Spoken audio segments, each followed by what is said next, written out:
Así es como se llevó a cabo las actividades previas al importante mensaje presidencial que escuchamos durante la mañana de esta jornada y el cual lo vamos a analizar en los próximos minutos. Es momento de presentarles a nuestros invitados, justamente quienes estarán a cargo de todo este análisis. Damos la bienvenida por una parte al señor David Ramos, diputado por Potosí del Movimiento al Socialismo. Bienvenido, diputado. Muchas gracias. Muy buenas noches. Un saludo cordial acá a mi colega diputado Gutiérrez. Muy bien, así como usted lo anticipó, damos también la bienvenida al señor José Carlos Gutiérrez, diputado por Unidad Demócrata. Bienvenido, señor Gutiérrez. Gracias, Paola. Un saludo a todo el país, un saludo a mi colega David Ramos. Y bueno, estamos para precisamente comentar la coyuntura. Muy bien, y vamos a recordar cómo se llevó a cabo este mensaje presidencial que emitió el presidente Evo Morales, un informe de 13 años de gestión, recordando que son 9 años que se conmemora esta celebración de la fundación del Día del Estado Plurinacional de Bolivia. Abriendo su informe de gestión, el primer mandatario del Estado, Evo Morales, inició tocando el tema económico de nuestro país, remarcando los hitos que destacan a nuestro país ante la región en cuanto al crecimiento económico, la deuda externa más baja, además de la reducción al desempleo y la extrema pobreza. Tenemos la inversión estatal más alta de América del Sur, como porcentaje del Producto Interno Bruto. Bolivia, 12.5%. Bolivia lideró el crecimiento económico en América del Sur en los años 2009, 2014, 15, 16 y 18. En cifras, la inversión de nuestro país habría crecido más de 5 veces, dándole el empuje y los resultados que se reflejan a nivel internacional, destacó. Desde el 2016-17 bajó el precio del petróleo a nivel mundial, nos afectó en algunos rubros, pero Bolivia, pese al precio del petróleo a nivel mundial, sigue primero en crecimiento económico. Hermanas y hermanos, en 180 años nos dejaron con 9.574 millones de dólares.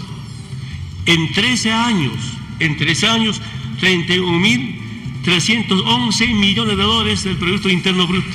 Desde la perspectiva de desarrollo de nuestro territorio se destacó la articulación con la construcción de carreteras que coadyuvó de manera frontal a la comunicación de las regiones. 2005, 3.751 millones de dólares. 2018, 25.043 millones de dólares. Eso significa que hay movimiento económico en Bolivia. No estamos en ninguna crisis como algunos hacen creer que hay crisis económica. Bolivia tiene la reserva internacional neta más alta de América del Sur como porcentaje del PIB. Bolivia, 21.4%. Perú, 21.2%. Brasil, 17.8%. La batalla contra la deserción escolar fue positiva según el informe presidencial, destacando ser la más baja del continente gracias a los modelos educativos interpuestos. Un informe que estaba dividido en la parte económica y en la parte social. Sin duda se abordó puntos muy importantes y aunque fue el informe más corto en estos 13 años de gobierno, sin duda se tocó puntos relevantes y se ahondó mucho en cifras. Diputado Ramos, el presidente Evo Morales emitió un informe de 51 minutos y 23 segundos específicamente. ¿Cuáles son aquellas partes del informe, aquellos puntos que usted resalta y si considera que faltó algo por abordar? Bueno, desde todo punto de vista, el informe ha estado centrado en los acontecimientos que tienen que ver cómo transita Bolivia del pasado inmediato, el presente y cómo se perfila con los retos al futuro. Y en ese orden de cosas, lo más importante, relevante de este informe podemos rescatar, por ejemplo, la estabilidad económica. Ese crecimiento económico 6 veces consecutivo en la región. ¿Por qué estabilidad? Porque en el pasado precisamente había inflación, devaluación, dolarización permanente y por supuesto pues eso que no reflejaba una estabilidad, y hoy con la bolivianización, los bolivianas podemos tener ahorro, el ahorro interno, otro aspecto importante de esta estabilidad económica. Por supuesto que estabilidad que refleja crecimiento económico, tomando en cuenta, simplemente reflejando el Producto Interno Bruto. Imagínense que en 182 años de vida institucional, Bolivia apenas acumuló 9.500 millones de dólares, pero si reflejamos simplemente en estos 13 años de gobierno podemos alcanzar los 40.800 millones de dólares. Además, el presidente afirmó que para el 2025 este Producto Interno Bruto podría crecer aún más, superando los 50.000 millones de dólares. Ese es el desafío que tenemos, para lo cual, por supuesto, que hoy se viene desarrollando inversiones. Esa política de soberanía sobre los recursos naturales y una redistribución equitativa de las utilidades para todos los bolivianos. ¿En qué se plasma, por ejemplo, esta soberanía? Soberanía en la industrialización de los hidrocarburos. Ahí tenemos dos plantas. La planta separadora de líquidos en Río Grande, en Tarija. Tenemos la planta Bulubulo de urea amoníaco, que es una realidad, pero a ese se suman otra cadena de plantas que hoy se viene invirtiendo, como se dice, en el litio. El litio será tal vez una de las industrias más importantes del país. 14 plantas que hoy se vienen visualizando, ya constituida esta empresa asociada, en este caso la System de Alemania, con yacimientos de litio de Bolivia, para poder desarrollar estas inversiones que tienen que ver con una situación de poder desarrollar industria de litio, carbonato de litio, hidróxido de litio, hidróxido de magnesio, cloruro de potasio, todos estos derivados que tienen los recursos evaporíticos del Salar de Uyuni, de Pastos Grandes, de Coipasa, 3 regiones importantes del sudoeste potosino, que seguramente se irán desarrollando estas inversiones que sobrepasan los 4.000 millones de dólares en el país. Muy bien. Ahora, diputado Gutiérrez, usted su punto de vista acerca de esta parte del informe presidencial que se emitió esta mañana, la parte económica, el crecimiento económico. Además, se habló de que en caso de que permanezca el gobierno del presidente Evo Morales, se puede garantizar estabilidad para todo el país, esa estabilidad económica, que continuará el incremento salarial, por ejemplo, se mantendrán los bonos, las rentas e incluso se mejorarán estas ayudas sociales. Gracias, Paola. Bueno, contrario a lo que piensa David con respecto al tema del crecimiento económico, no tenemos ninguna duda de que hay un crecimiento económico porque los precios del gas en su momento han ayudado bastante a que el país pueda tener una mejor inversión. Pero no olvidemos que tenemos una deuda pública que ha aumentado de 2.000 millones a 20.000 millones. Es una deuda pública que hay que tomar en cuenta que tal vez no la tengamos que pagar nosotros los que estamos acá, pero con seguridad que nuestros hijos y nietos van a llevar esa carga de una deuda pública, tanto una deuda interna como externa.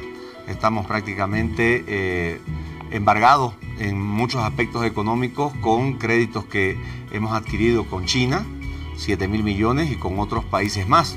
Evidentemente que el tema de la industrialización ha sido un intento que tiene el gobierno por demostrar que hay una superación en cuanto a tecnología.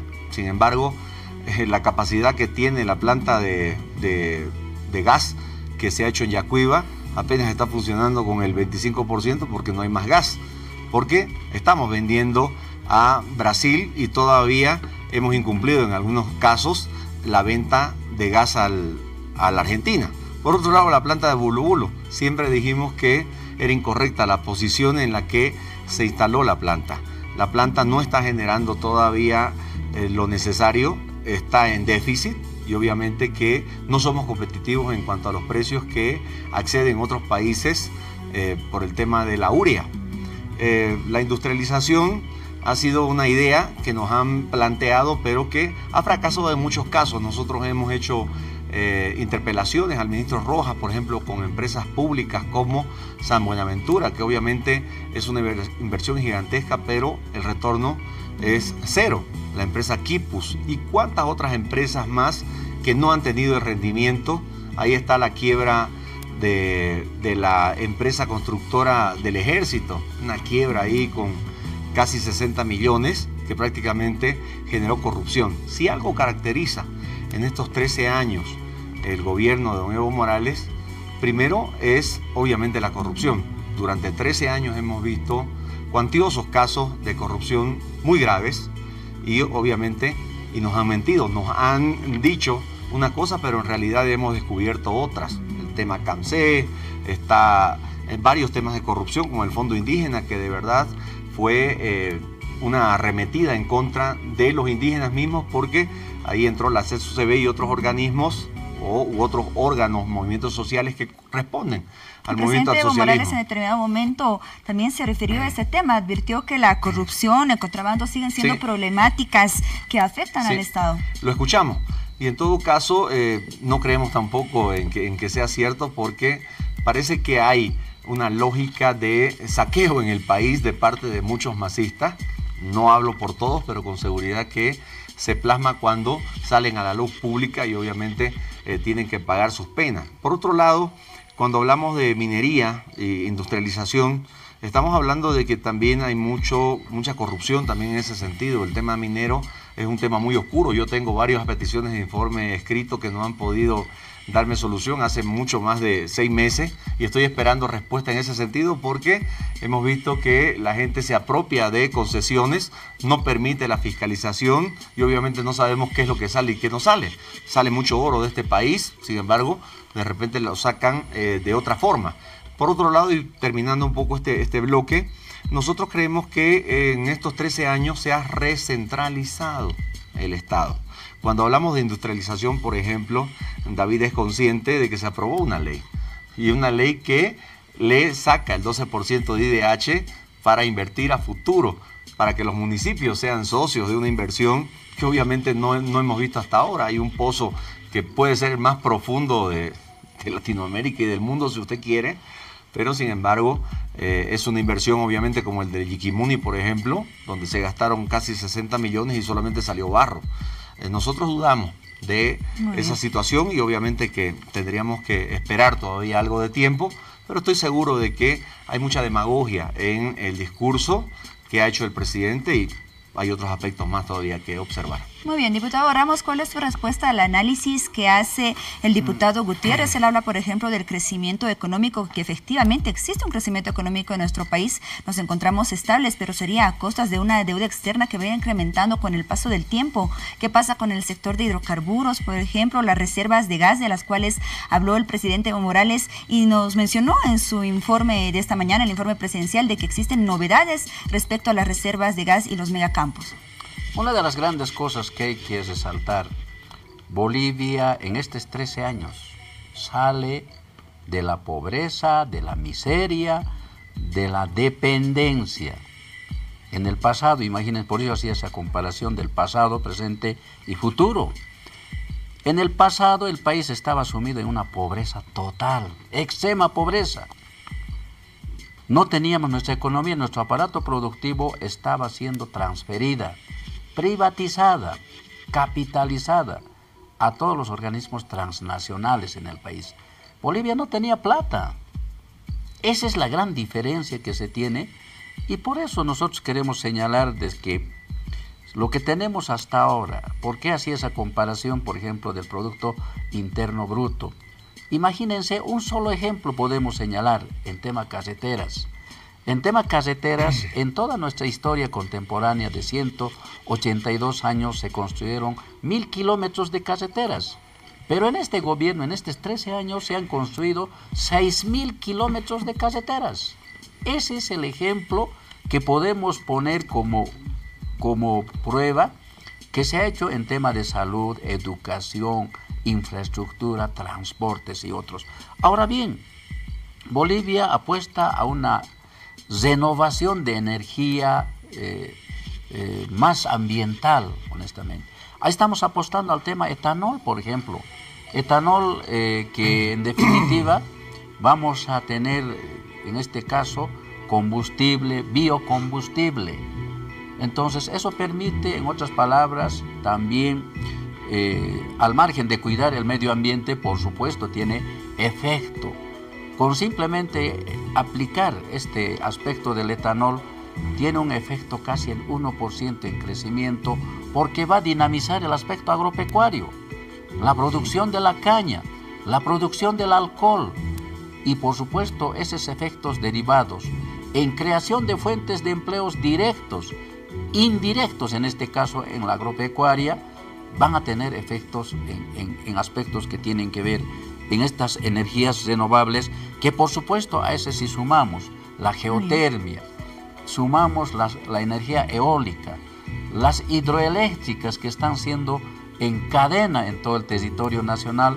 Por supuesto, eso nos da señales, nos da mensajes de que Bolivia avanza con paso firme. Muy bien, gracias diputado Ramos. Igualmente agradecemos al diputado Gutiérrez. Y es momento de hacer una pausa en esta entrevista y a retornar estaremos continuando con el análisis del mensaje presidencial por el Día del Estado Plurinacional de Bolivia y nos enfocaremos en la segunda parte donde el presidente Evo Morales enfatizó en los logros sociales de su mandato. Eso más, a retornar, ya volvemos.